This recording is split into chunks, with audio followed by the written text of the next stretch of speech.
Hello everyone, this is Kartikeya. Welcome to my channel Rimcart. Today I am going to say about our missile man of India.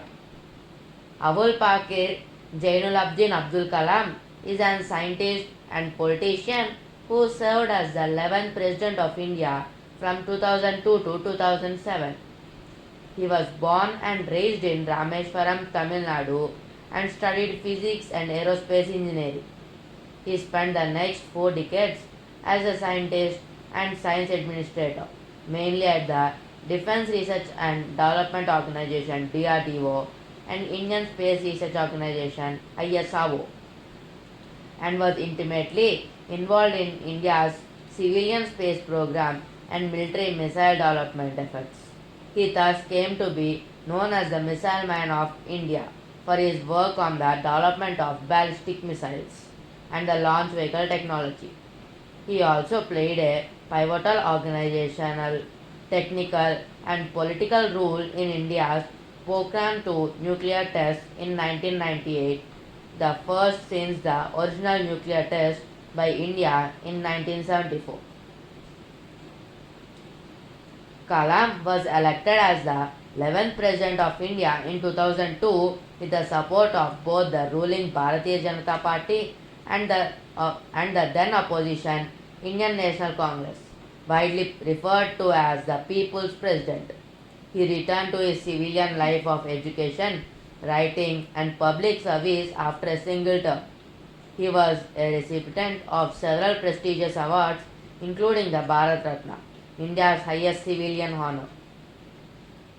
Childhood and education. Abul Pakir Jainulabdin Abdul Kalam was born to a Tamil Muslim family in the pilgrimage center of Rameshwaram on Pamban Island, then in the Madras Presidency and now in the state of Tamil Nadu. His father Jainulabdin was a boat owner and imam of a local mosque. His mother Ashiamma was a housewife. His father owned a ferry that took Hindu pilgrims back and forth between Rameshwaram and the now uninhabited Dhanushkodi. Kalam was the youngest of his 4 brothers and 1 sister in his family. His ancestors had been wealthy traders and landowners with numerous properties and large tracts of land. Their businesses had involved trading groceries between the mainland and the island and to and from Sri Lanka, as well as ferrying pilgrims between the mainland and Pamban. As a result, the family acquired the title of Marakalam Ayakvar, wooden boat steerers, which over the years became shortened to Marakiya. With the opening of the Pamban Bridge to the mainland in 1914, the businesses failed and the family fortune and properties were lost over time, apart from his ancestral home. By his early childhood, Kalam's family had become poor.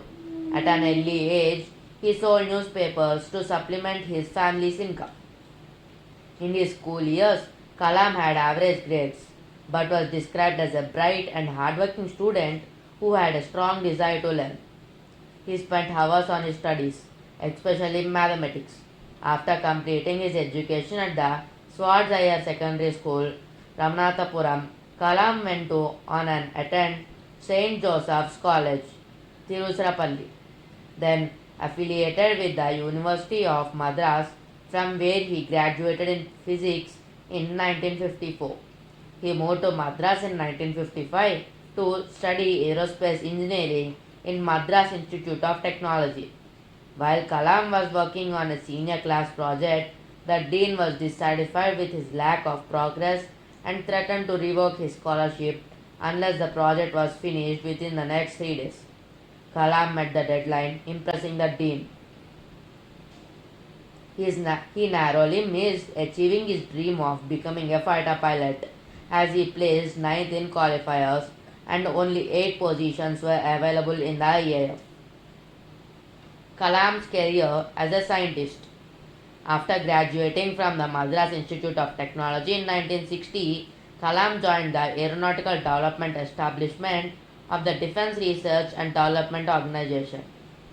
As a scientist, after becoming a member of the Defense Research and Development Service DRDS, he started his career by designing a small hovercraft, but remained unconvinced by his choice of a job at DRDO. Kalam was also a part of the INCOSPA committee working under Vikram Sarabhai, the renowned space scientist. In 1969, Kalam was transferred to Indian Space Research Organization ISRO, where he was the project director of India's first satellite launch vehicle SLV-3, which successfully deployed the Rohini satellite in near-Earth orbit in July 1980. Kalam had first started work on an expandable rocket project independently at DRDO in 1965. In 1969, Kalam received the government's approval and expanded the program to include more engineers. In 1963 to 1964, he visited NASA's Langley Research Center in Hampton, Virginia, Goddard Space Flight Center in Greenbelt, Maryland, and Wallop Flight Facility. Between the 1970s and 1990s, Kalam made an effort to develop the Polar Satellite Launch Vehicle (PSLV) projects, which proved to be successful. Kalam was invited by Raja Ramanna to witness the country's first nuclear test, Smiling Buddha, as the representative of TBRL, even though he had not participated in its development. In the 1970s, Kalam also directed two projects, Project Devil and Project Valiant, which sought to develop ballistic missiles from the technology of successful SLV program. Despite the disapproval of the Union Cabinet, Prime Minister Indira Gandhi allocated secret funds for these aerospace projects through her discretionary powers under Kalam's directorship. Kalam played an integral role convincing the Union Cabinet to conceal the true nature of these classified aerospace projects. His research and educational leadership brought him great laurels and prestige in 1980s, which prompted the government to initiate an advanced missile program under his directorship. Kalam and Dr. V.S. Arunachalam, metallurgist and scientific advisor to Defense Minister, worked on the suggestion by the Defense Minister R. Venkatramanan on a proposal for simultaneous development of a sphere of missiles instead of taking planned missiles one after another. R. Venkatraman was instrumental in getting the cabinet approval for allocating rupees 3.88 billion for the mission named Integrated Guided Missile Development Program IGMDP and appointed Kalam as the chief executive. Kalam played a major part in the developing many missiles under this mission, including Agni, an intermediate range ballistic missile, and Prithvi, the tactical surface to surface missile.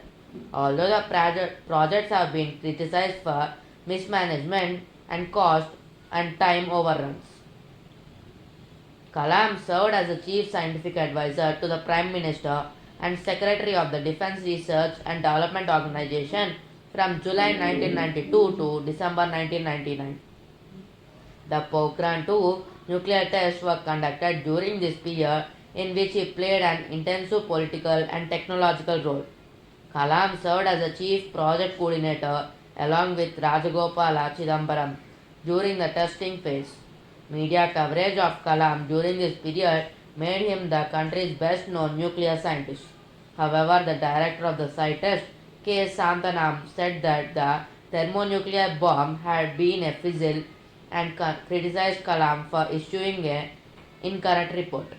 Both Kalam and Chidambaram dismissed the claims. In 1998, along with the cardiologist Somaraju, Kalam developed a low-cost coronary stent named the Kalam Raju stent. In 2012, the duo designed a rug tablet computer for healthcare in rural areas, which was named the Kalam Raju tablet. Death.